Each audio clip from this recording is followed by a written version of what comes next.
Welcome back. Hope you're doing well. Last time we were talking about topology of the real line, which is useful for us because a lot of the functions that we're wanting to define, we're going to ask about points that are accumulation points of the domains of those functions. And those are going to be the big theorems that we're going to be talking about whenever we want to be discussing these functions. What this does is it says you don't have to have your function be defined on the entire real line. Instead, it could be just defined on a closed interval, for example, because a closed interval is closed and it contains all of its limit points. So because of this, we know it's got all of the accumulation points that we could possibly want from it. And so we will talk about accumulation points of these domains and things like this. So you'll see us kind of toss a little bit back and forth between a bunch of different domains here as we continue in our project of making a more abstract or a more general framework for this sort of investigation into analysis. But before we get into any of that, we want to discuss functions again. We want to discuss finding the limits of functions in particular, because as we know, this is the first thing that we ever talk about whenever we do Calculus 1. And that's because whenever we're trying to talk about functions and their derivatives, we aren't really interested in what happens at a point. We're interested in what's happening at the function as we approach a point, right? In some sense, this is very much kind of like how we talk about epsilon neighborhoods of points as well. We don't care if a point, whether or not it is inside a set. We care about what happens around the set, the point, and like the epsilon neighborhoods of that point as well. So there can be a little bit of a generic notion there.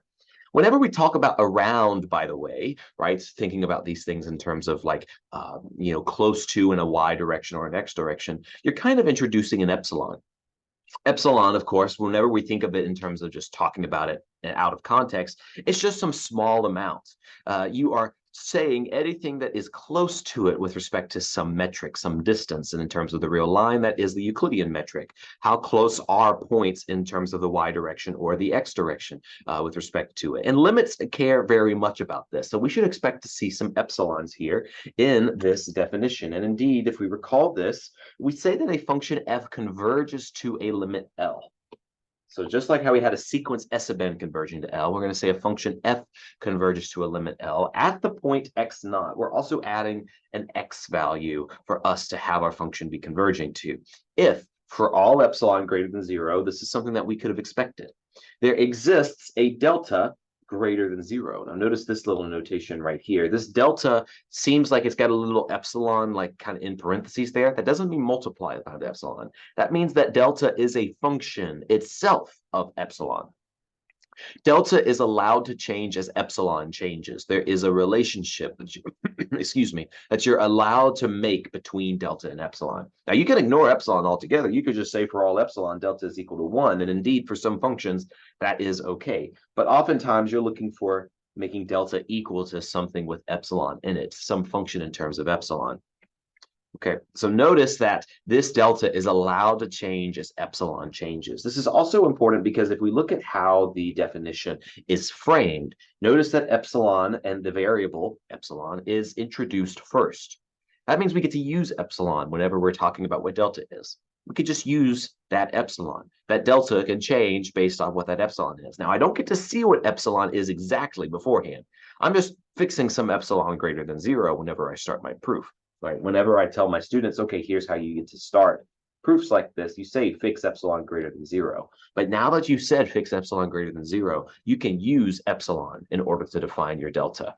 So you will see the next line being something along the lines of choose delta equal to ... And who knows what's going to fill in that dot? It depends on the function. It depends on the point that you're going toward. And of course, it depends on epsilon. Those are all things that you get to use there. So that's the for all epsilon there exists a delta kind of back and forth in that definition. Now let's read the rest of it and let's see how we can make sense of it. This says for all epsilon there exists a delta such that whenever your distance between x and x naught, this is for all x values around x naught, such that the absolute values between those is between 0 and delta, then the difference in your y values of that x point, right? You plug in x into the function, the x values become y values, and you plug them into this function. The distance between the y values and the limit is less than epsilon. Now let's talk about some of the different notations here. This part right here is something that I talk to a lot with about students, and I ask, why is that there? Why do you need the 0 is less than the absolute value of x minus x naught? It's because the limit doesn't care what's happening at a point. It cares what's happening around a point. I always give them the first example of f of x equals x squared minus 1 over x minus 1. I ask the question, what is the limit as x goes to 1 of f of x? Well, if I were to just say, okay, if I were to take out that 0 is less than all that sort of stuff, then I would have to ask the question, what happens at x equals 1?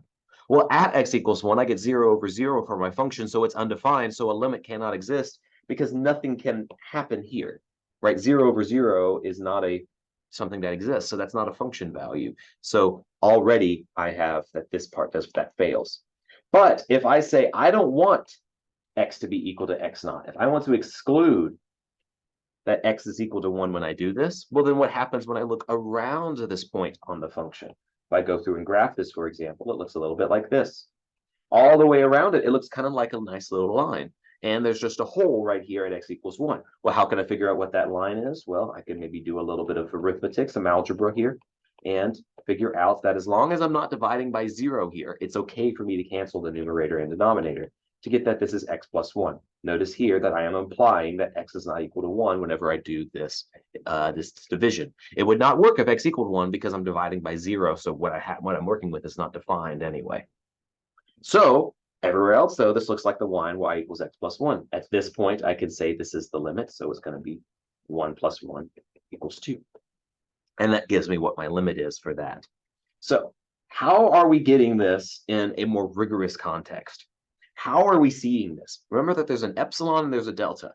The epsilon seems to have to do with the y values, f of x and L. F of x being the y value of the function, L where we're saying the function is going in terms of its y value. So let's call epsilon window this guy right here. Here's our epsilon. Epsilon is the distance from the limit that we're saying it is. We're saying that this right here, this 2, is our limit. Epsilon is the distance from 2 all the way up to 2 plus epsilon and all the way down to 2 minus epsilon. That gives us our little epsilon window there. Now, we are saying that for any of those epsilon windows, that there exists a delta window. That there exists a delta window, such that whenever I look inside of that delta window here, and I pick x values that are all inside of this window here, x is 1. So everything here is in between 1 minus delta and 1 plus delta. Whenever I pick something inside of that window, like this point right here, then I'm automatically inside my y window. That's exactly what it means to have this limit happen. If I pick something within my x window, if I look at the function value, it's automatically within that y window.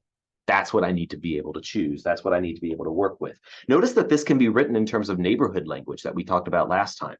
We could have written this differently. Instead of for all epsilon, there exists a delta,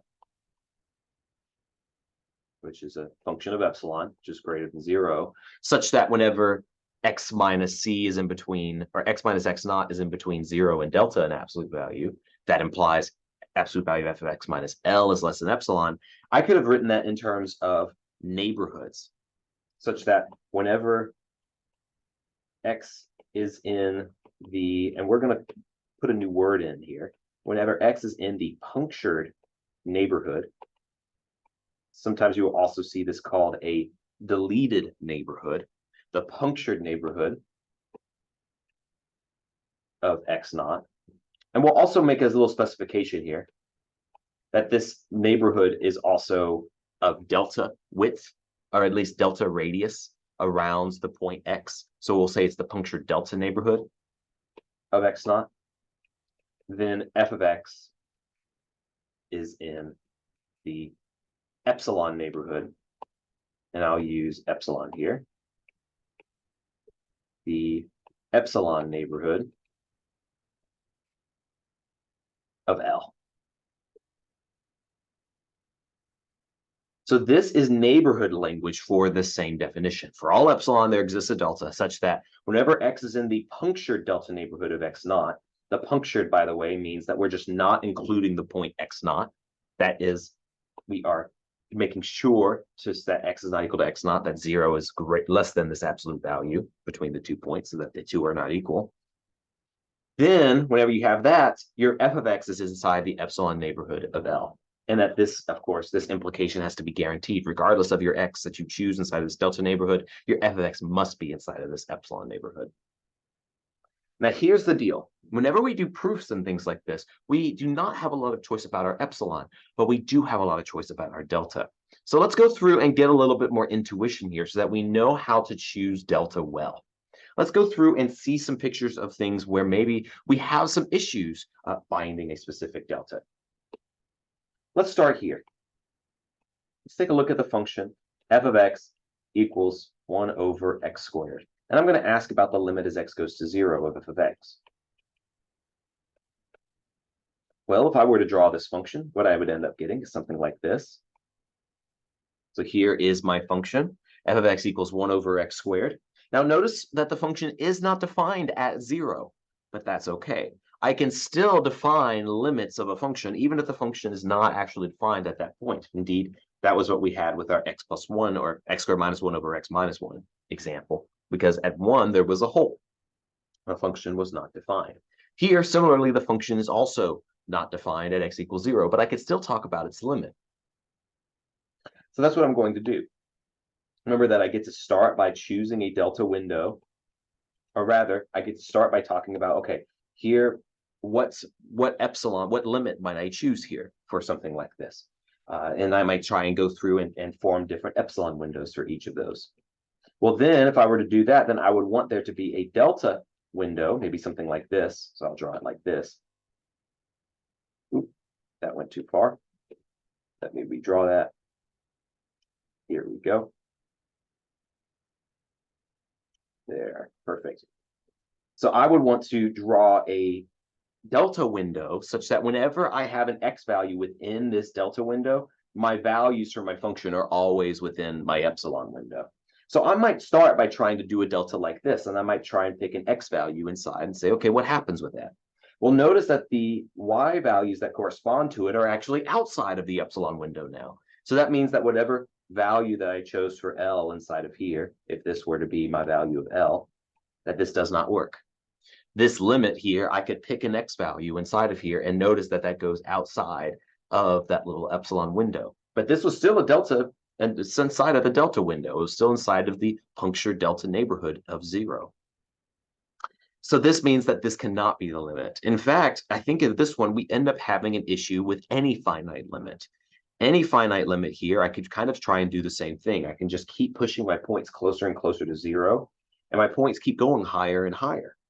This is going to be a notion of something we'll talk about later in today's video about a function not converging to a limit L, but diverging to infinity. We'll talk about this example in that particular point in time. For now, this is just a good example of seeing when a function does not converge to a specific limit, right? All we had to do was show there existed a particular point inside of our delta window such that whenever I try and map it, it doesn't live inside of an epsilon window, right? So that's showing that this maybe does not work very well, right? You could always ask, well, you get to choose your delta, so why didn't you just make your delta narrower? Well, the idea is that if I made my delta narrower, my function would just go higher. So we have to keep that in mind as we're doing our kind of being logically rigorous with all of this, is that you can always make your delta window narrower, but if no matter how narrow you make it, it still has this issue of having points on your function that are outside your epsilon window, you might start considering that your function does not converge to that limit. And we'll see some examples of some weird things that kind of go along with that as we go throughout today's video. Let's go through another one. What if we had a function like this? Let's say we're looking at the point 1 here, and we have a function that begins maybe looking something like this, and then goes all the way up to here. And we can ask the question, if this is our function f of x, then what is the limit as x goes to 1 of f of x? Now, again, notice that our function is not defined at x equals 1, and that's okay. Whenever we define limits, we do not care what happens at x equals 1. We're only looking at what happens around it. So I could start by trying to formulate some epsilon windows. Well, I could try and start by maybe making an epsilon window over this point, because it seems like you have a lot of the function up here. And I could start trying to make delta windows that work well with it. So maybe I try and make a delta window around 1, a punctured delta window. Delta, I say window a lot here because this is what helps my undergrads understand a little bit about what I mean when I say neighborhood. But You can just say the word neighborhood instead if you would like. I subscribe to the window camp personally. So this little punctured delta neighborhood, the one that I've chosen, I could start trying to make delta windows that work with this particular epsilon neighborhood. But I run into an issue. Sure, with this delta neighborhood that I've chosen, any x value that I pick inside of here, if I go up to where the function is, that function, that y value is definitely within the epsilon window, the green right there. However, if I go to the left of it, then that's not true. In fact, where my function is to the left of it is actually all the way down here. That is very much outside of my epsilon window. So this is telling me, okay, well, could I have chosen just a different delta, maybe a smaller delta instead? Well, no, it seems like this sort of problem perpetuates no matter how close you get to delta, because the issue is not one of being close or being far, it's about being left or being right. There's different notions of a function going to a point from the left and going from the right. These are going to be something called one-sided limits, which we'll talk about in just a little bit. But this intuition shows us that the limit indeed should also not exist at this point, because for these little delta windows, we are not fitting inside of our epsilon window that we're choosing. Now, of course, there could have been more limits here. We could have also chosen this point down here, but that's a difference between now the left works and now the right does not. And of course, trying to pick in between those two is a total disaster. Nothing gets inside of that epsilon window. So it seems like we run into an issue regardless of what limit we're trying to choose. So we'll talk a little bit about the specifics of one-sided limits, a limit of a function coming from the left and a limit of a function coming from the right later on in this video as well. But these are examples of when you might not have a limit of a function. There's also by the way, even more examples here about when you might not have a function limit existing. And you might have seen one of these already. You might have looked at the example of something like sine of 1 over x. If you have not done a Desmos search of this one in a while, go ahead and look at it. It is a lot of fun. I can only hope to draw it very well here, but it's not going to go very well. It looks a little bit something like this. Well, the limit as x goes to 0 of sine of 1 over x, again, it is possible to take this limit even though the function is not defined at x equals 0. But what happens is you have an oscillation point at x equals 0. The idea is that regardless of what delta neighborhood that you're choosing, you always have function values that go between -1 and 1 really, really fast. And so because of this, any epsilon neighborhood that you choose, such that your epsilon is small enough, say like a distance between 1/2 of any point, you're always going to have function values that are outside of that point. So that's another example to be considering whenever maybe a limit of a function does not exist, is maybe you're looking at an oscillating type of function. There's even more to it than these, but this is kind of just an introduction to seeing the intuition as to how are we going to choose our deltas versus our epsilons. We want to make sure that we're avoiding some of these certain scenarios. Let's go ahead and do some of these. You can see that the kind of the workout is already written here, but I want to walk through these with you, proving that specific limits, like the limit as x goes to 4, 3x minus 7 equals 5. This time, we're not going to be using the tricks and stuff that we were able to use back in maybe freshman or sophomore year whenever we ended up taking Calculus 1. We are instead going to be using the definition itself. That means we're going to say for all epsilon, fix epsilon greater than 0. There exists a delta. Choose the delta that you would like to use. And we're going to actually go through and write that proof. So let me go ahead and take this and rewrite the problem a little bit here. Limit as x goes to 4 of 3x minus 7. And I want to show that this limit is 5. Let's see if I can do that. Well, first, of course, I know that this limit is going to be 5 thanks to what I've done in Calculus 1. I could do direct substitution here thanks to the fact that this is a continuous function. And I could go through and say 2 times 4 minus 7 equals 5. But I want to show this is the case using the definition of the limit. Well, in order to do that, I need to just say the statement that is given to me in the definition. I just need to go from left to right. The definition starts for all epsilon greater than 0. So I need to start with fix epsilon greater than 0. Now, if I'm going to be writing the next parts, then I need to choose a delta. But the question is, what goes here? What delta is it that I'm actually going to get to choose here? Well, it's hard for me to be able to choose a delta without knowing where I'm ending up. So I'm going to go ahead and do some scratch work down here at the bottom. I'm going to see what happens if I ask for 3x minus 7, which is my function. This is f of x, minus 5, that's my limit, to be less than epsilon, because this is where I'm actually trying to end up in my definition. My function is 3x minus 7, my limit is 5, and I want to show that that is less than epsilon. Well, let me try and do some math here and see if I can get anywhere with this. I have 3x minus 12. I need this to be less than epsilon. And right now, that seems all well and good. Okay, that's great. How does that connect me back to where I want to be? Well, what does the other part of the theorem say, right? So if I want this to be true whenever I have that x minus my x naught is in between 0 and delta, right? Well, what is x minus x naught? In this case, that's going to be x minus 4. So I get to say, whatever delta that I choose here, I get to say x minus 4 in absolute value is less than delta. How can I relate that to this? Is there a factor of x minus 4 inside of this quantity here? Yeah, indeed, there certainly is. I can factor out a 3. This is 3 times x minus 4 is less than epsilon, if I just rewrite it. And then, noting that this is going to be close to where I want my delta to be, I'm going to go ahead and solve for x minus 4. So this implies this, and this is going to imply that x minus 4 is less than epsilon over 3. Now, notice also that I could go back with each of these steps. These are bidirectional. If I had gone absolute value of x minus 4 is less than epsilon over 3, then I can multiply both sides by 3. I can get the absolute value of 3x minus 12 is less than epsilon, and I can separate it out like this. And remember, this is where I want to end up. So what do you think my choice of delta is going to be? If I get to choose that the absolute value of x minus 4 is in between 0 and delta, well, what's a good choice for delta? My scratch work gave me a good answer. It said, why don't you try epsilon over 3? Another thing that hints to us that this is a good answer is that this was bidirectional. Now that I can keep saying the same sentence now. So whenever 0 is in between, or 0 is less than the absolute value of x minus 4 is less than epsilon over 3, or is less than delta, we have that 3x minus 7 minus 5, that's f of x minus L.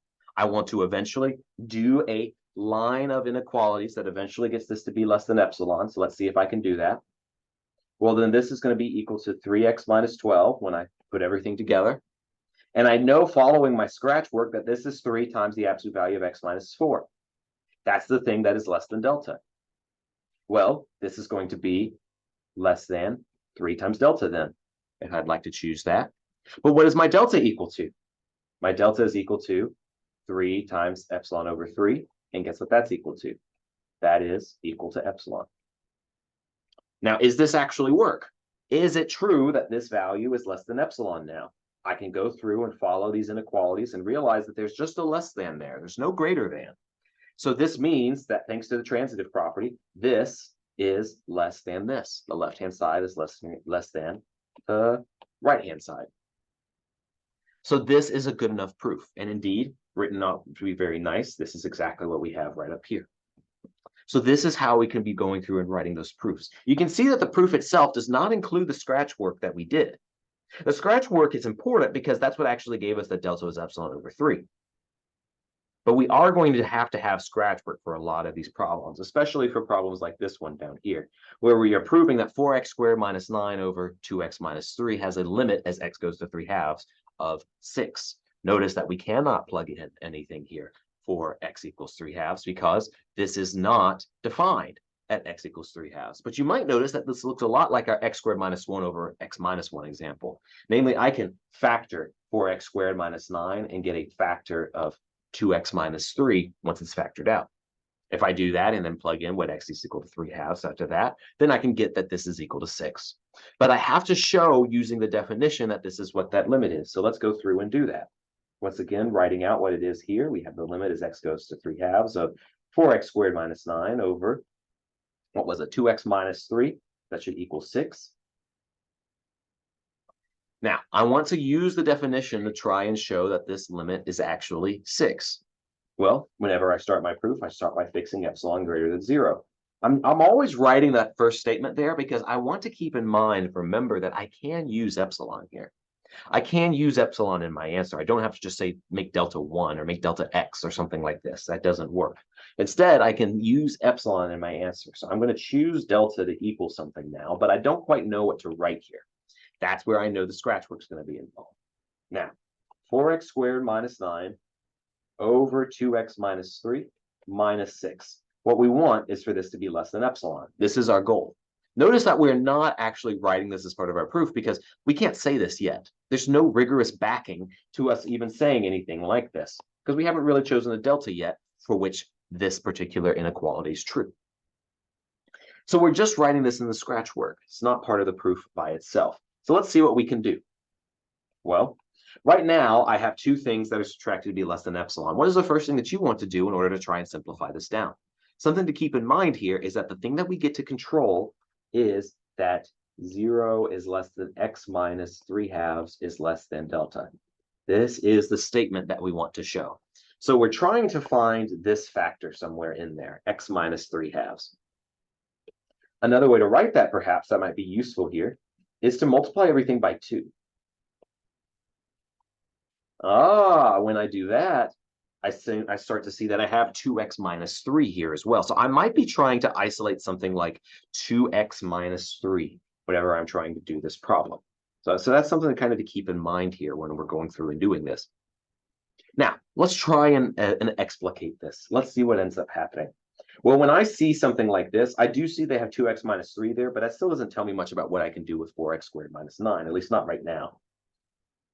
But I can factor out the 4x squared minus 9. That's the first thing that I want to do. So that's exactly what I'm going to do. 2x minus 3, 2x plus 3 over 2x minus 3. I have absolute values all through here that I don't really need. I could use parentheses here if I would like. I want this to be less than epsilon. Okay, so that's what I have right here.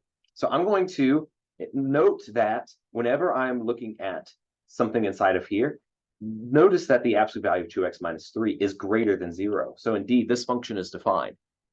Because of this, I feel I'm able to delete or cancel out the absolute value of 2x minus 3s in the numerator and denominator of this fraction. Notice that what I'm left with after all of that is something like this. I have the absolute value of 2x plus 3 minus 6 is less than epsilon. And if I simplify that out, I get that 2x minus 3 is less than epsilon. Guess what? That's exactly what I get to control right here based on what I do for my delta. So if absolute value of 2x minus 3 is less than 2 delta, and absolute value of 2x minus 3 I want to be less than epsilon, then what should I make my delta equal to? Well, solving for delta here, I should get that I want my delta to be epsilon over 2. So if I make that choice, that a delta is equal to epsilon over 2, then I'll just say, so whenever 0 is less than x minus 3/2 is less than delta, we get 4x squared minus 9 over 2x minus 3, all minus 6.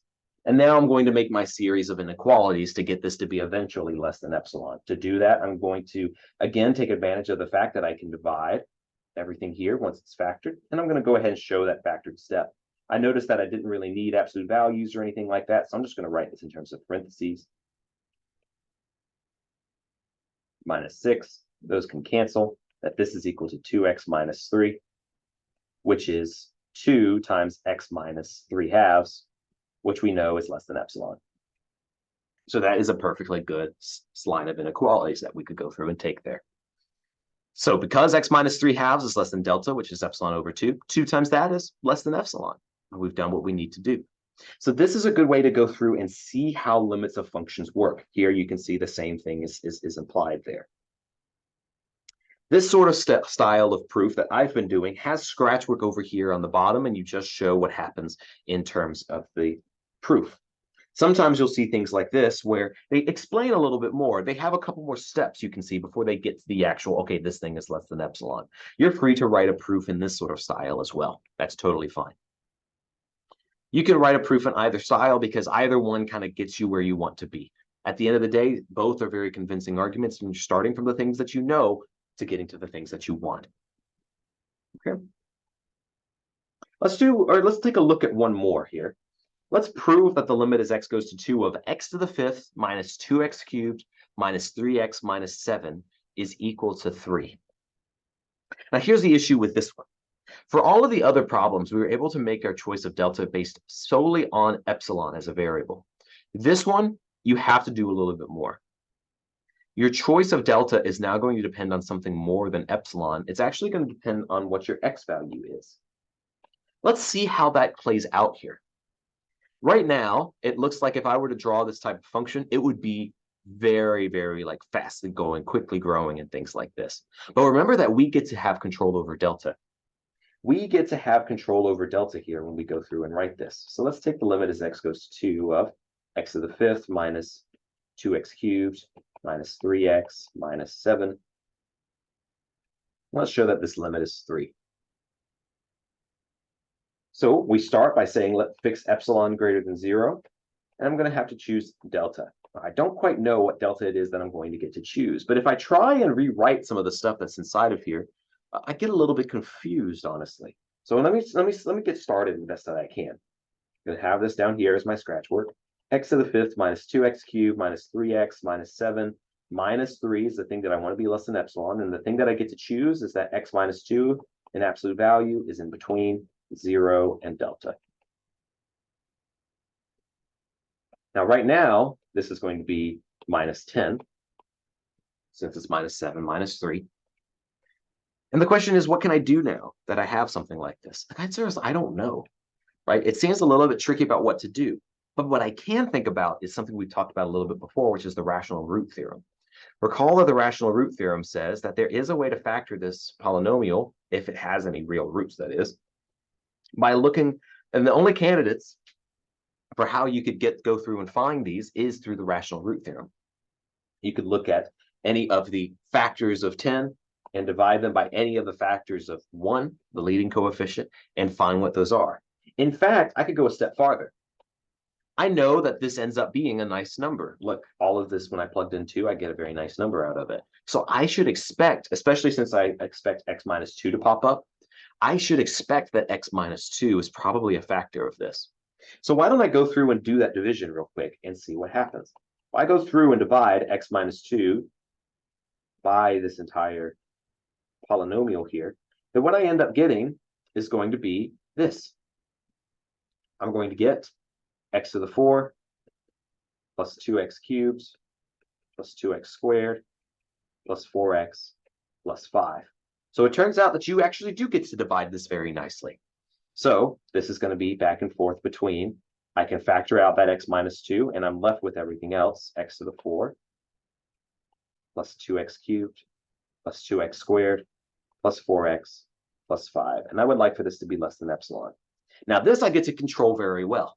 The absolute value of x minus 2 is easy to control. I just get to choose that this delta is, and hopefully I'll be able to choose a delta so that everything else works nicely. This, I don't know how to control.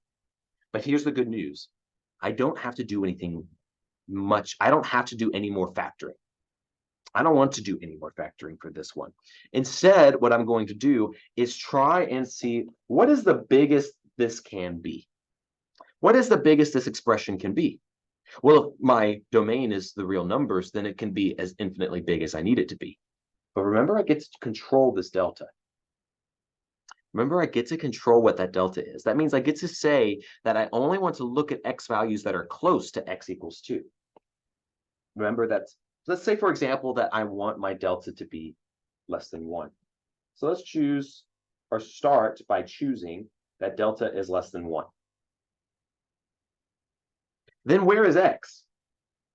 Then x minus 2 is certainly less than 1, which is going to imply that x is inside of the open interval going from 1 to 3.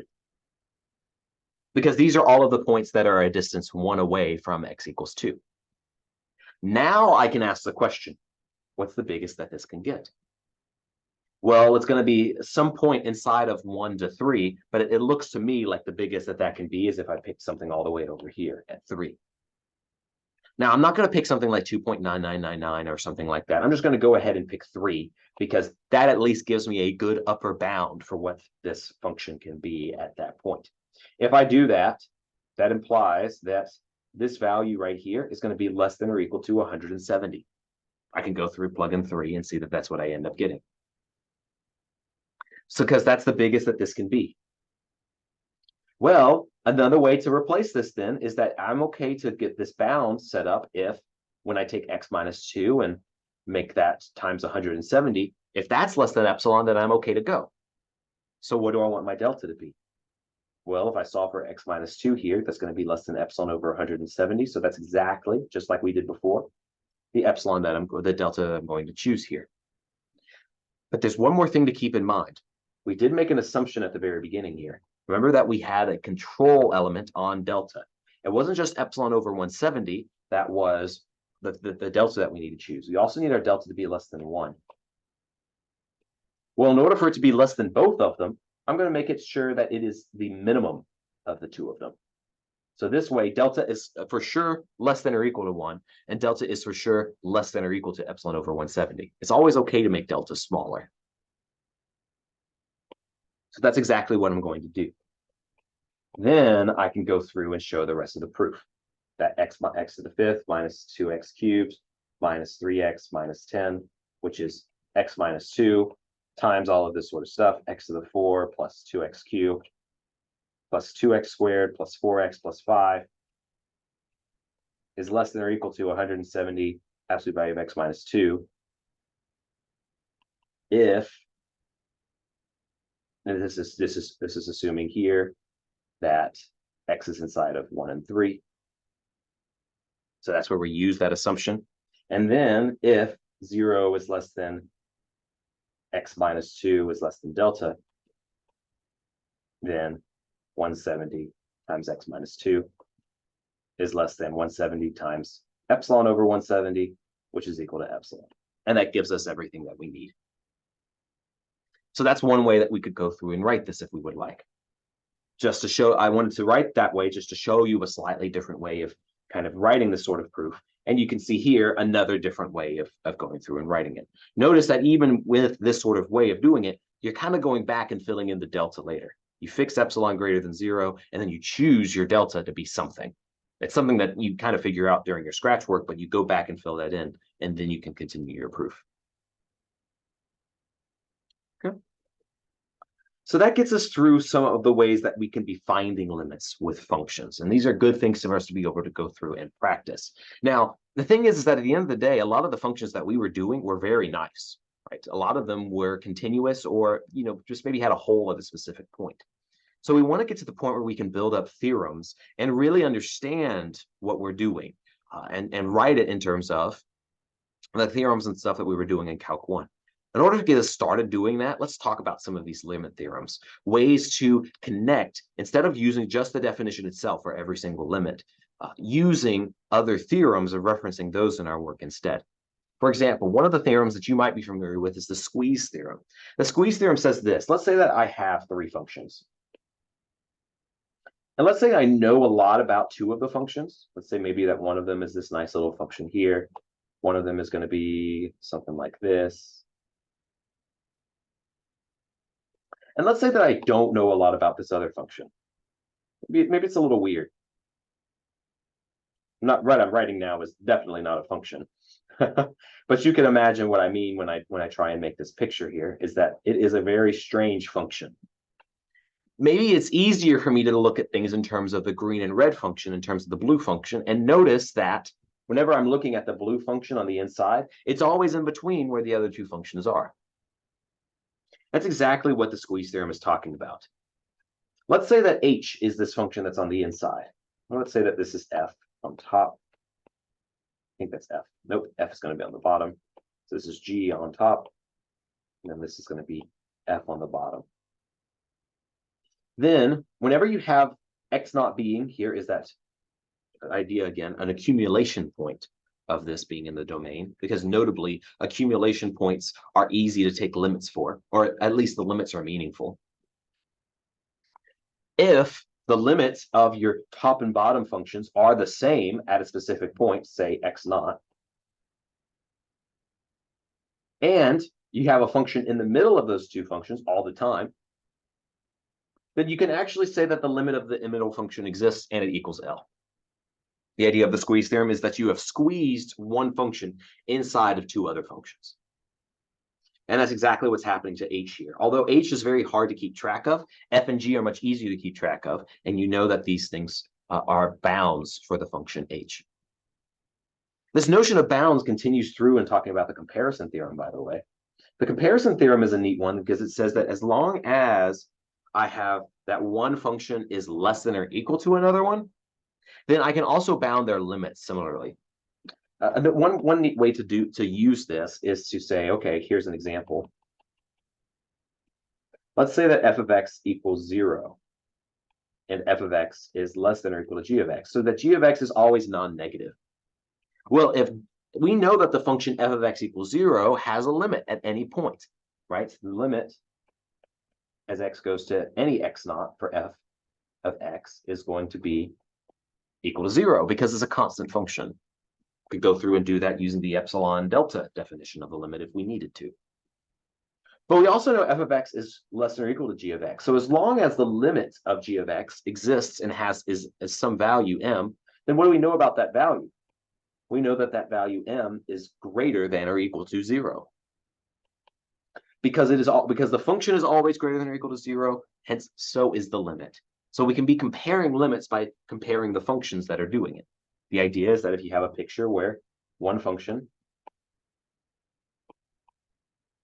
is always bigger than another one, then no matter what limit point that you choose,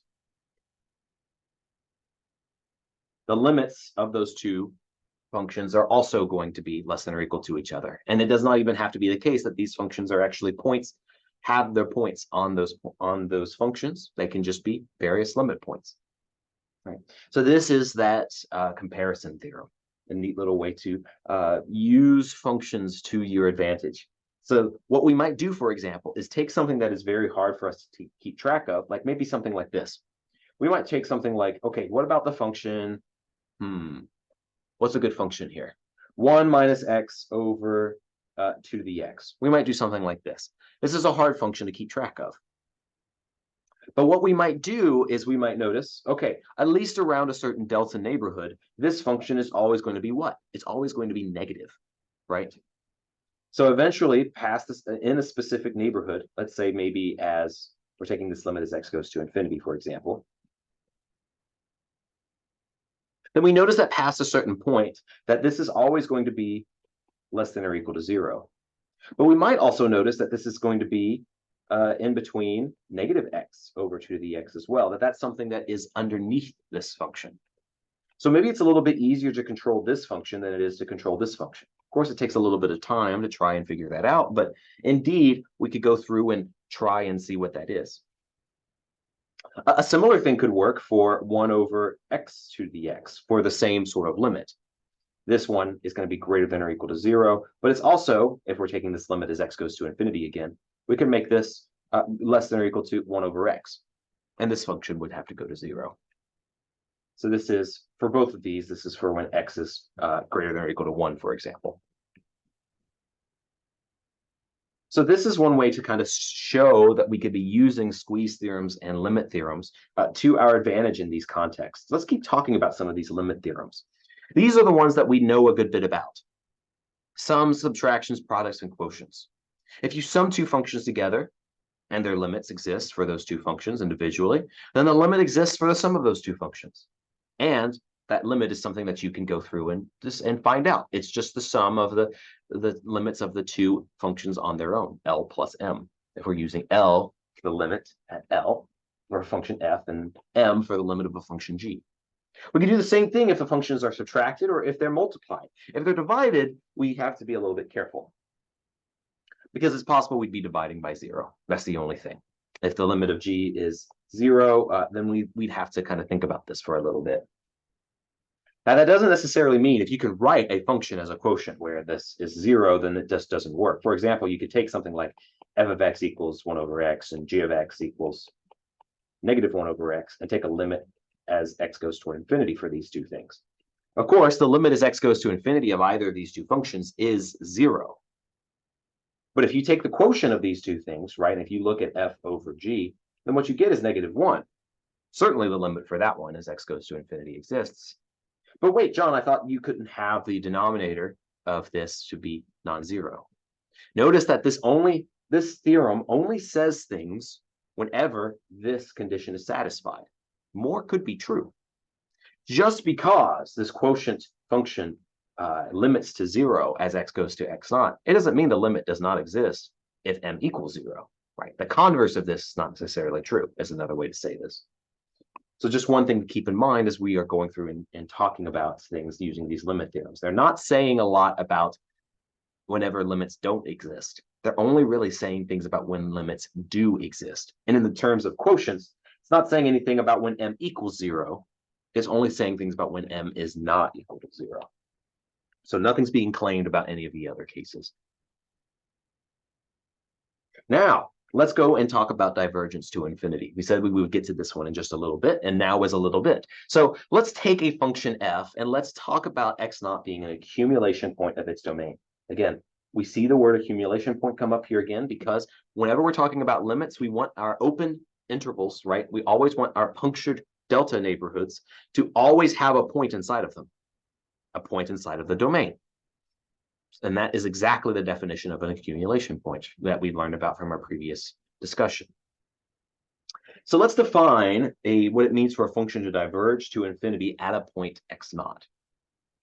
Notice that this one's going to be a little bit different. We're not going to have an epsilon for our definition here. We're going to still have our delta, though. Our notion of delta is going to stay the same. Delta is still a little neighborhood around a point, going back to our f of x equals 1 over x squared example. We still have this as our picture. And we're still going to be talking about a little delta neighborhood here. So here's our delta, and that is x naught. X naught here is going to be equal to 0. And we're saying that whenever you take a look at this function and the distance between x minus x naught is less than delta, but is non-zero, that what happens is that instead of for every epsilon, you're going to say for every upper possible spot, like every bar that you could leap over in the real numbers, your function eventually gets above that bar. It eventually stays above that bar as well, because they're saying that anything that is inside of this domain, anything that's inside of this delta neighborhood, implies that the y values are always above c, right? So that's something that is happening. Let's give an example of something that might not look like this, right? So for example, sine of 1 over x does not diverge to infinity.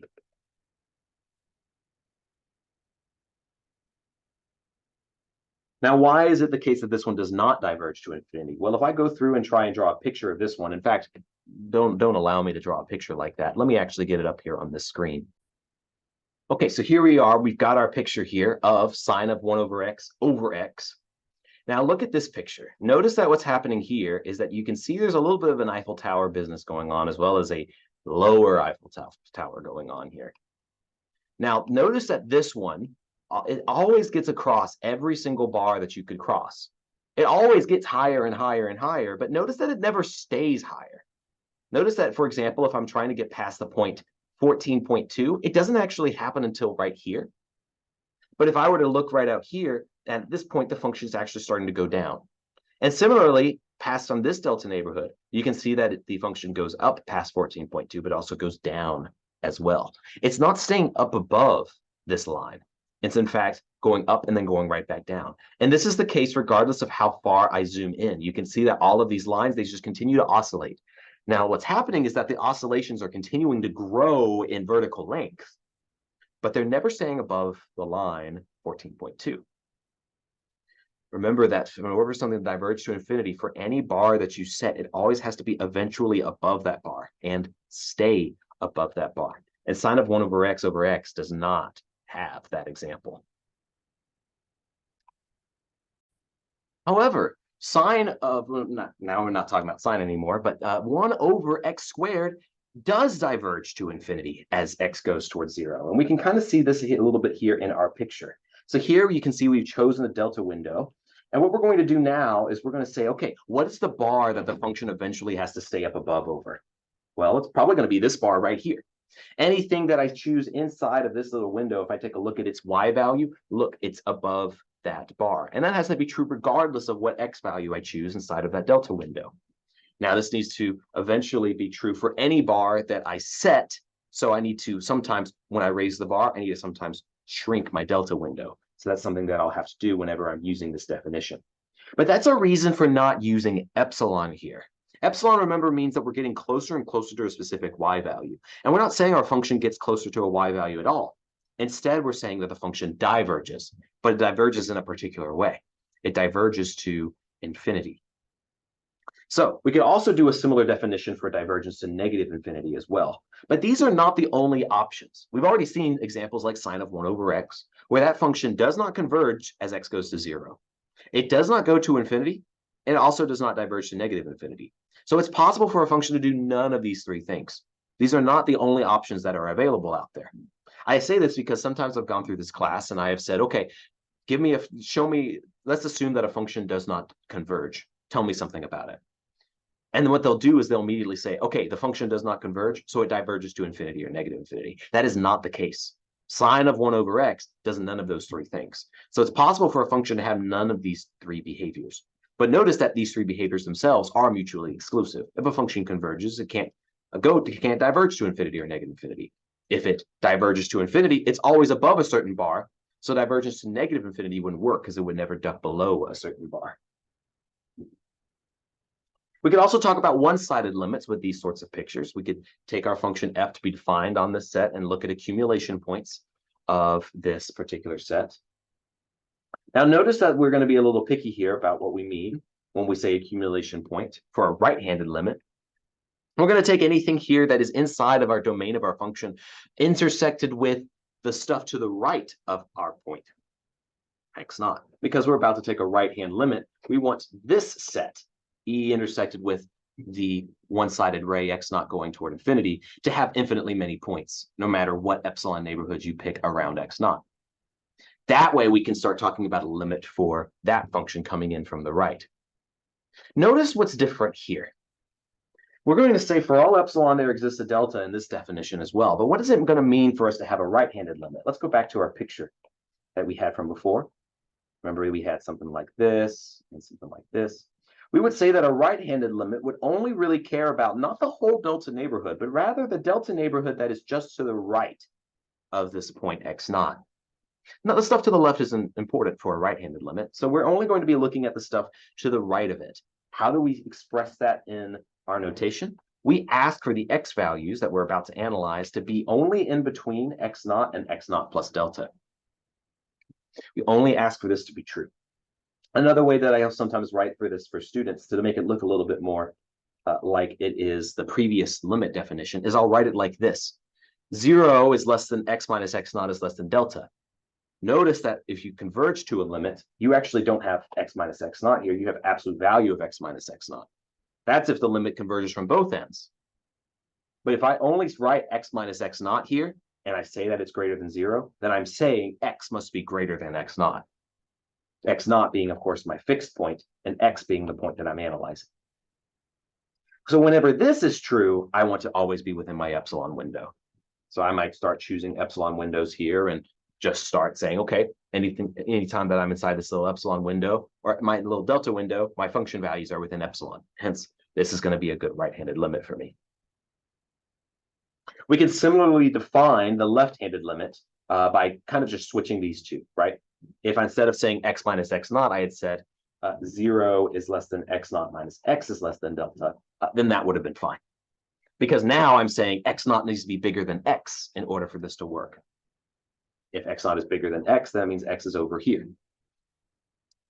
So that can give me a left-handed limit. So we can talk about what each of these things are, talk about what it means for limits on the right, limits from the left to exist. In particular, we're looking at limits as x goes to x naught, where x satisfies an extra condition, that x is coming in from the right. It is in our domain and also in the one-sided ray to the right of x naught. As well as over here, x is in the domain, is also in the one-sided ray to the left of x naught. Here's a neat little theorem. And this theorem says that the one-sided limits agree if and only if the limit exists. We say that whenever you have an accumulation point of both of these sets, right? So it's something that is well-defined and exists on the left and on the right for our limit, then the function f of x goes to L if and only if the right-handed limits and left-handed limits, 1, both exist, because they don't have to exist, and 2, both equal L. For example, sine of 1 over x, you don't have right-handed or left-handed limits as x goes to 0. So these limits still do not have to exist, even if you converge them back and forth. But here you can see that they exist but are not equal. Hence, at x naught, we would say that this limit still does not exist. And then finally, we've got one more type of function that we already are a little bit familiar with because I've used this as an example, but limits at infinity. Limits at infinity are more or less talking about the end behavior of a function. As I go all the way to the left or all the way to the right, what is it that's happening to the y values of my function? What do you think is going to change about this? Remember that before we said something went to infinity, we didn't use an epsilon, right? We used a bar that it had to jump over. It had to jump over a c in order to get there. Now we're saying that not the y value is going to infinity, but the x value is going to infinity. So now we're going to replace not epsilon, but delta, because the x values aren't getting closer to a specific point. They aren't getting within delta of some x value. We're actually saying they get past some bar. Now a vertical bar going farther and farther to the right or farther and farther to the left. So that's exactly what we're going to do. You're going to see here that we still begin our f converging to a limit as x goes to infinity. We're going to start with for all epsilon greater than 0. But we're then going to say there exists not a delta, but a number c, and think of c as our bar, such that whenever x is inside of our domain but greater than c, then that's going to imply that f of x minus L in absolute value is less than epsilon. That would mean that the function converges to a limit as x goes to infinity. We could go back to example for our 1 over 1 plus x squared example and ask about the limit as x goes to infinity for this one. The limit as x goes to infinity of 1 over x squared, we would expect that to be 0.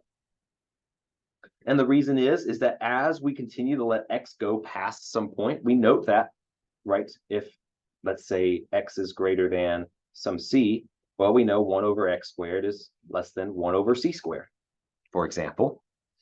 And we can eventually find 1 over c squared to be an absolute value less than epsilon. We just have to make c big enough, right? But we could definitely do that. Thanks to our knowledge of sequences, that really does help. We could even do some comparison tests there, can't we? We could say as long as c is greater than 1, this is less than 1 over c. And so 1 over c you can make be less than epsilon. And then similarly, we can define the limit as x goes toward negative infinity for the function. Notice that this time, the vertical bar is not increasing the value of x. It's the x value needs to get to the left of any bar that you choose. Finally, and something important to note, is that you can choose this value of c to be something in terms of epsilon. Notice that wasn't true about whenever you had a limit going toward, diverging toward infinity, right, in the y direction. That one replaced our epsilon. So that one was just for all c, there exists a delta. Here, this c can still be written in terms of this epsilon, because you get to choose your y value stuff first. And then you get to say there exists and choose your x bounds, however you would like. So that gives us a few different ways of talking about limits at infinity, going toward infinity in the y direction or x's toward infinity in the x direction. Now, we have plenty of examples to go through with each of these things. We've already talked a lot about each of these definitions, and they're all going to be very important for us. Now, a lot of the proofs for a lot of the things I'm going to talk about are going to be left to you. But I encourage you, before you even get to the homework, take a look at each of these examples that we're doing. And if there's something that you're like, oh, I want to try and do that myself, do it yourself before you get to the homework. Try out this definition. We've spelled out a lot when it comes to our standard limits, but what about limits going toward infinity? What about limits that diverge? And things like this. How would you go through and show these sorts of things? Make sure you're trying some of these examples as we go through them. For example, the constant function, f of x equals c. We've already talked about for this one. Limits for this one are very nice. Any limit that you pick, any x value that you want is always going to be c, because all of the points that you're choosing, the only limit that really makes sense for them is c. You also get that the limits at infinity of this function are equal to c as well. The identity function, this is the one where f of x equals x. All right, so this is kind of our slope of a line is 1, and it's going through the origin. We could say that the limit of this function is going to be x naught, whatever value it is that you're trying to approach for your limit. The idea is, well, what happens is x minus x naught is less than delta. Well, then f of x minus x, f of x, well, let me say that one more time. If I have x minus x naught, is less than delta, and I want to show that this means that f of x minus L is less than epsilon. Well, if I just replace L with what I want to say that this is going to be, which I would want to say it's f of x naught. Well, if I want to try and show this statement, the only real thing I have to do is say what f is equal to. F of x is equal to x, and f of x naught is x naught. So really, I could just say make epsilon equal to delta. And then after that, I'm done. So that's a neat way to kind of see the epsilon delta definition here for the identity function. Step function, on the other hand, this one right here, this one does not have a limit as x goes to 0. This one being the function 1 if x is greater than 0, and 0 if x is non-positive. Then the limit as x goes to 0 from the right of this function is always 1. Noting our definition, by the way, we are not considering when x is equal to 0. So even though this is just when x is greater than 0, it's still going to be 1 anywhere to the right of it. And then the limit as x goes to 0 from the left of this function is always going to be 0. And since these two things don't agree, our limit of our function does not exist. Then we could take a look at the function f of x equals 1 over x. Now, for any point that's non-zero, any point that's in our domain of our function, then our limits can be found using our little quotient limit theorem that we had from before. Because you can go through and take each of these limits. You can take the limit as x goes to x naught of 1. You can take the limit as x goes to x naught of x. What we're doing is using that quotient limit theorem in order to do this. Well, if I go through and figure out what that is, thanks to our other points on the other slide, we can find that that's just 1 over x naught. So the limit as x goes to x naught of 1 over x is direct substitution, just like we would hope it would be. However, the limit as x goes to 0 for this one does not exist because we can show that those actually diverge to infinity or negative infinity. And what's more, it depends on what side you're coming from. The right-hand side goes to infinity, the left-hand side to negative infinity. Also, the end behavior of this is that everything here goes to 0. We can also take a look at sine of 1 over x like we've been doing a few times. This limit as x goes to 0 from the right of a function does not exist because no matter what delta window that you're choosing, f of 0 to delta is always going to be the entire closed interval from -1 to 1. So what epsilon do you choose? Or what epsilon can you get right here for this? Well, epsilons that are greater than 1 are going to be fine. But when you start looking at epsilons that are less than 1 or less than 1/2 or however small you want them to be, you start running into issues about trying to get any limit for this function as x goes to 0 from the right. That one's a worthy one to check out, especially now that we've seen this one. You could take the function f of x equals x times sine of 1 over x and get that this limit exists. This limit as x goes to 0 is 0. And that's true because what? F of x is actually going to be bounded pretty nicely. We can do a little squeeze theorem action going on here. And that's because sine is always in between -1 and 1.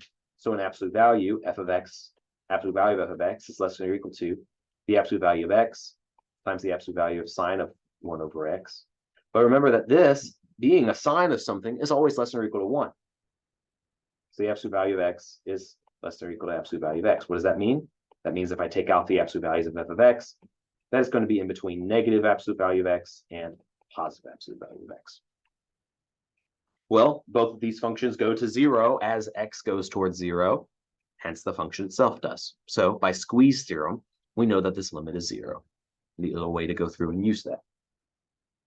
You might have seen this one in Calc 1, but I know that I didn't. This was something that was really cool for me to see, was some of the ways that we start deriving things having to do with trigonometric functions. And one of the ways that we get started with that is utilizing the squeeze theorem here once again.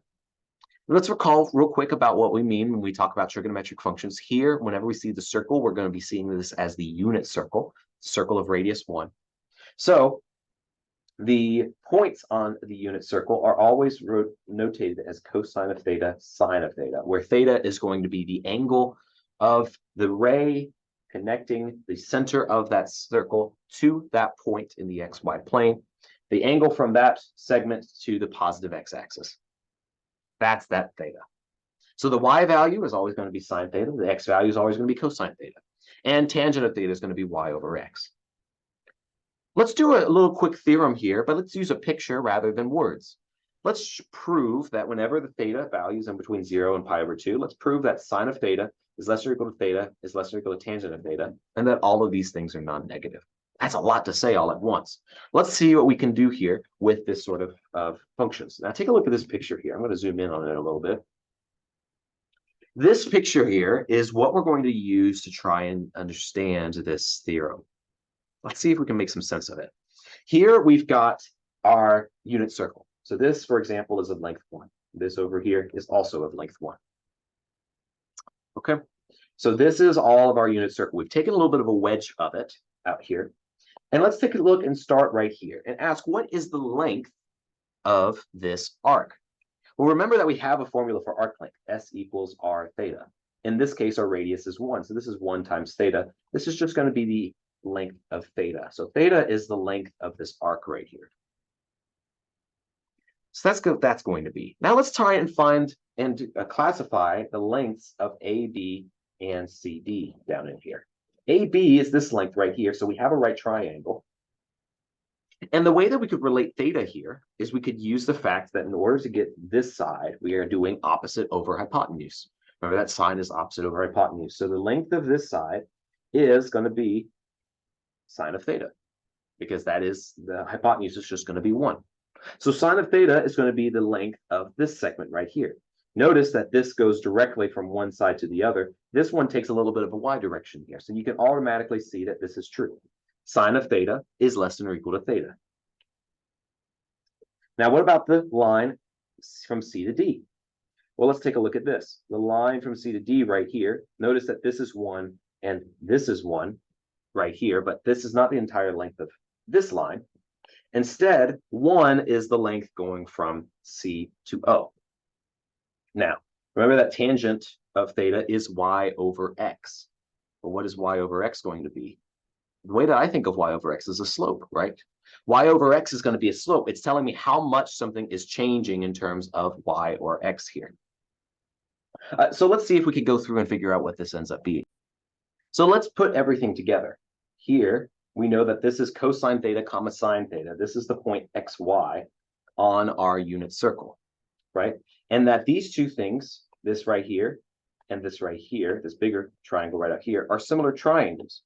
So putting all of this together, we actually end up getting that to be the tangent of this theta, which this is what this is going to be, tangent of theta right over here, is going to be y over x. It's going to be that sine of these things right here. And that's because, well, if I'm taking this tangent of this theta for this value right here, that's going to be the same as this value right here. In which case, or rather, maybe better to say, because this is now of length 1 down here, the ratio between this side and this side is going to be the same as the ratio between this side and this side. This side is y, this side is x. Now this entire length is 1, so this side has to be y over x. So maybe a bit messy here because I've got all of the notation from what we had before, but this ends up being more of a similar triangle sort of argument to show that this vertical side going from C to D is actually y over x. So that was a picture without really many words. We went through and had to explain it a little bit, but indeed, this shows us that we have this relationship between sine, theta, and tan in this region. How is that useful? Well, let's go through and use these like squeeze theorem and the limits comparison tests to find things like the limit as x goes to 0 sine of x. Now, normally this would be rather difficult, because how are you supposed to be able to get a good comparison here? We need a way to compare sine of x with x. Well, good news is that we already know from our previous spot that sine of theta is going to be less than or equal to theta whenever I'm working through here, right? And now, notice I already have put these absolute values here. Technically, for our previous theorem, we only showed things for thetas greater than 0. But we could get for thetas that are less than 0 thanks to this formula. Sine of negative theta is equal to negative sine of theta. So because of that little flip, we're okay to write this in terms of the absolute value. So this is going to follow, which means that we can now do a comparison. We know 0 is less than sine of theta is less than or equal to theta from the right-hand side, and even from the left-hand side, we'll be okay. So we can add these absolute values. As theta goes to 0, we have that the limits of both of these, both theta and 0, is going to be 0. And hence by the squeeze theorem,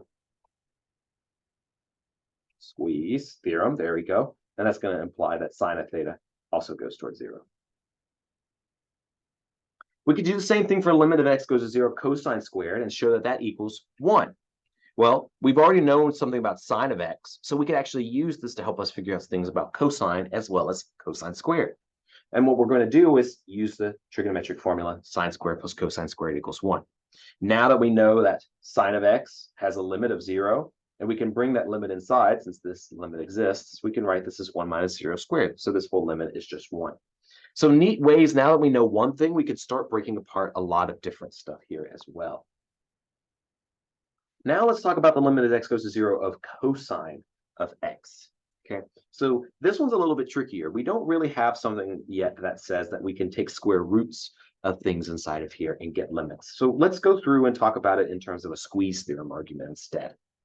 Well, once again, sine of x is less than or equal to x, is less than or equal to tangent of x. Well, how are we going to write anything in terms of cosine of x here? How are we going to find a way to talk about cosine of x? Well, cosine of x can be written in terms of some of these other things. Let's see how we can figure it out. Tangent of x has sine and it has cosine, right? So how can I get cosine out of all of this? I could take tangent of x, right? And do what? Maybe divide by sine of x. Let's see what that gets me. I know that tangent of x and sine of x are all inside of here. That's going to get me 1 over cosine of x. So maybe I actually want to go the other direction, don't I? Maybe I want to go and say sine of x over tangent of x. Because as I go through and cancel all of these things, this should give me that this is cosine of x. Well, I'm dividing something that is less than or equal to something else. So that means that cosine of x is definitely in between 0 and 1. I also know that cosine has this nice little, it's even about the y-axis. Cosine of negative x equals cosine of x. So this is going to be true whenever I have x being in between negative pi over 2 and pi over 2, excluding 0, not because we don't have to, or we can't, but because we don't need it for this limit. And also, cosine squared of x is going to be less than or equal to cosine of x, because if you square something that's inside of 0 and 1, it only gets smaller or stays the same. So we have a squeeze theorem. This is going to 1, this is going to 1, and hence cosine of x is also going to 1. So we could use a squeeze theorem to show this limit. And finally, we could talk about sine of x over x. This limit becomes very important to us whenever we start talking about finding the derivative of sine. This is going to be one of our critical limits in order to go through and take that. So we once again go back to this theorem that we've been using for all of these inequalities, and we just divide through everything by x. So that's exactly what we'll do. If we divide through everything by x, this part becomes sine of x over x, and then this part becomes 1. So we get this inequality right here. Okay. Now, for this other side, I'm going to move around the fact that tangent is sine of x over cosine of x. The fact that this is greater than or equal to x, I can just rewrite this to have sine of x over x on one side. And if I do that, then what I have on the right-hand side is just cosine of x, and that's going to give me this part right here. So I have another squeeze theorem to take, since I know this goes to 1 and this goes to 1. This works very well for 0 going from 0 pi over 2. And then, since we have very nice either even or odd function qualities, for sine and cosine, this will work well on the other side. So that gives us the squeeze theorem. Another way for us to be talking about limits of functions is the composition of two different functions. This one ends up becoming very important, especially when we want to talk about chain rule. So if you have two functions, f and g, notice that these two things can have different domains, but it is only legal to talk about composition whenever the mapping of the first domain of the function you're going to map through is contained inside the second domain. For example, you might have a function f that when you map it through whatever its domain is, say 0 to infinity, right? Maybe you get something that goes from 1 to infinity. Maybe you've added, done something that goes and adds 1 to everything.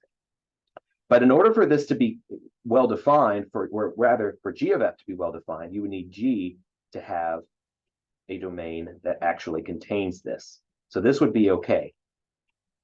G of f is well-defined because I can actually map through any of the points that f is going to send. If f sends a point, g can take it, and g has that well-defined in its function. Now, there's only sometimes that limits work neatly for compositions. In fact, these sorts of limits end up working very nicely once you know that something about the continuity of one or either of these functions. But for now, we can actually talk about it in terms of limits. Let's say, for example, the limit of as x goes to x naught of our inside function f is y naught. And the limit as y goes to y naught of g is L. Notice the difference between how our indices for our limits work. These are limit as x goes to x naught for our x direction, and then limit as y goes to y naught for our y direction. The only issue is that this function right here might kind of do a lot of stuff. It might have a lot of values that are equal to y naught. However, if f does not take on the value of y naught at all, then this composition is fine.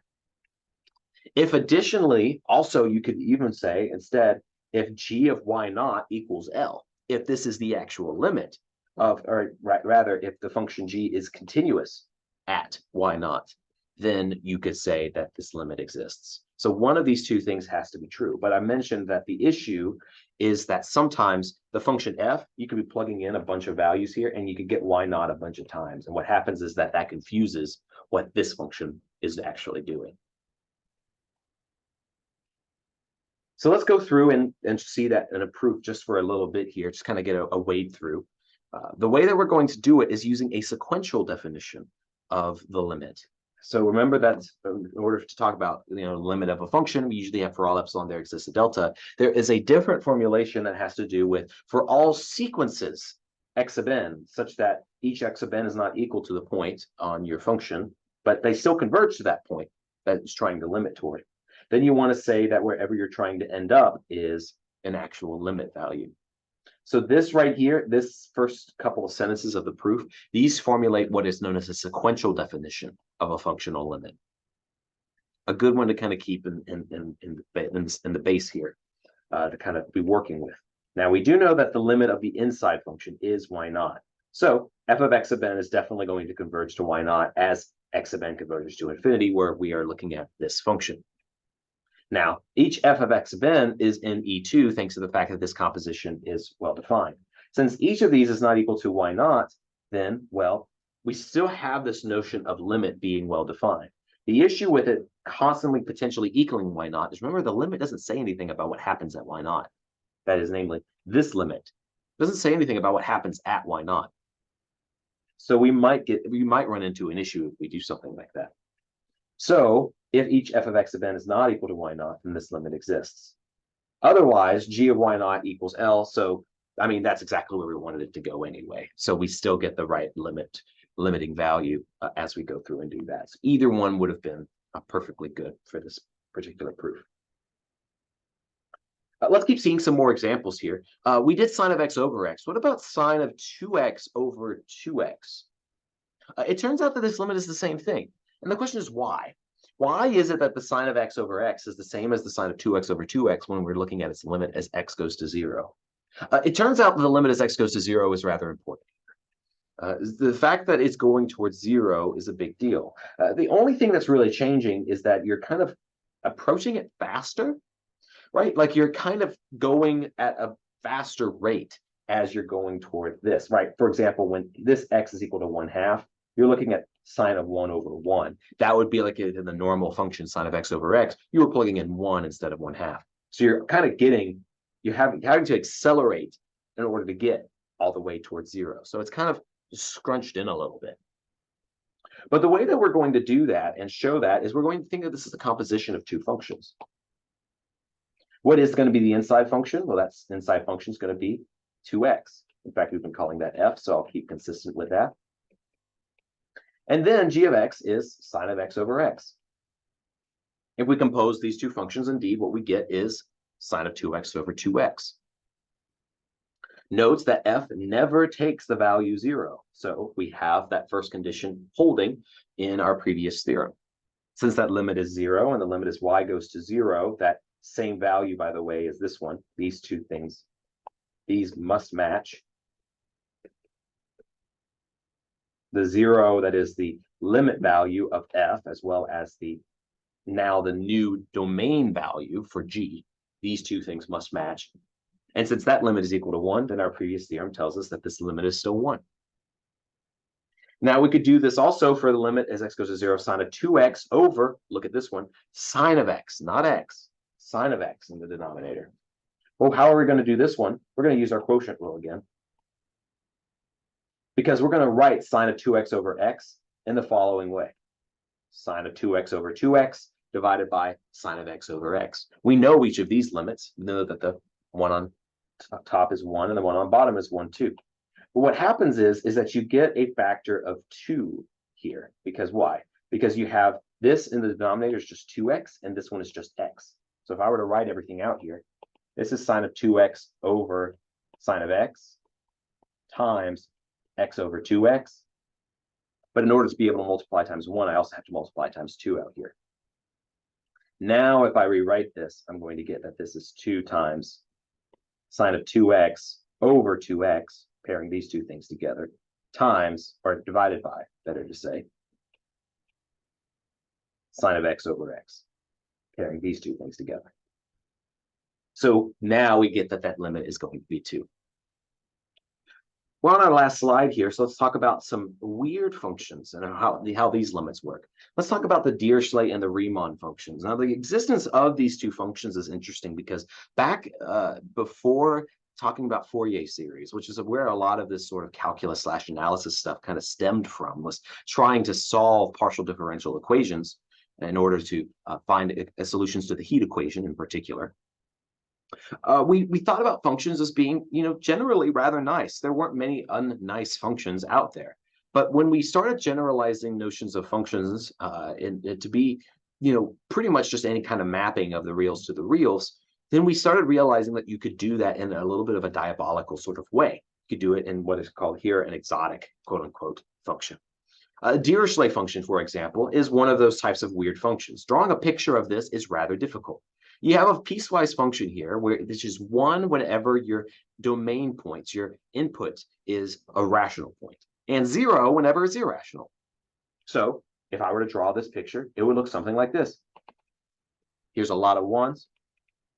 Here's a lot of 0s. Everything still passes the vertical line test because every point is either rational or irrational. There's no point that's both.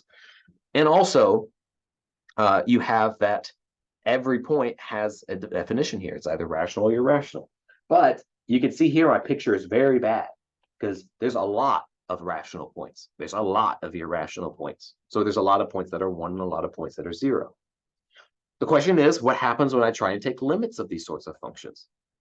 Well, anytime that I try and make any sort of delta neighborhood around any point, I start realizing there's an issue, because if I try and map that delta neighborhood through the function, I'm going to get 2 points, 0 and 1.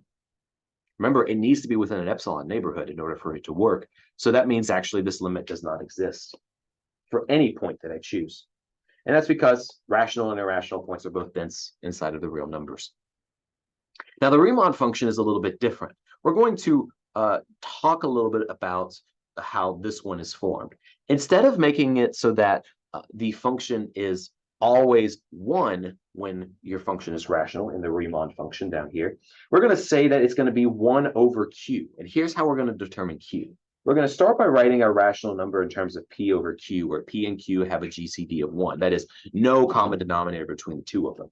So, for example, we're not writing things in terms of 4/6, we're writing things in terms of 2/3. Now, when I write something in terms of 2/3, I have my q. It's the denominator of that fraction. So f of 2/3 is going to give me 1/3. So the way that this function ends up looking is something like this. Something like this. You can kind of see this as a little bit of like, sometimes it's called a popcorn function, because there's stuff that pops all the way up like 1 or 1/2, and then there's the 1/3 down beneath it, then there's the quarters, the fifths, the sixths, and so on and so forth. But what you're noticing about this function is that they keep kind of shrinking as you kind of winnow in down toward a point. In fact, we can formalize this. The limit as x goes to any point for this function is equal to 0. And we have to talk a little bit about why this is true.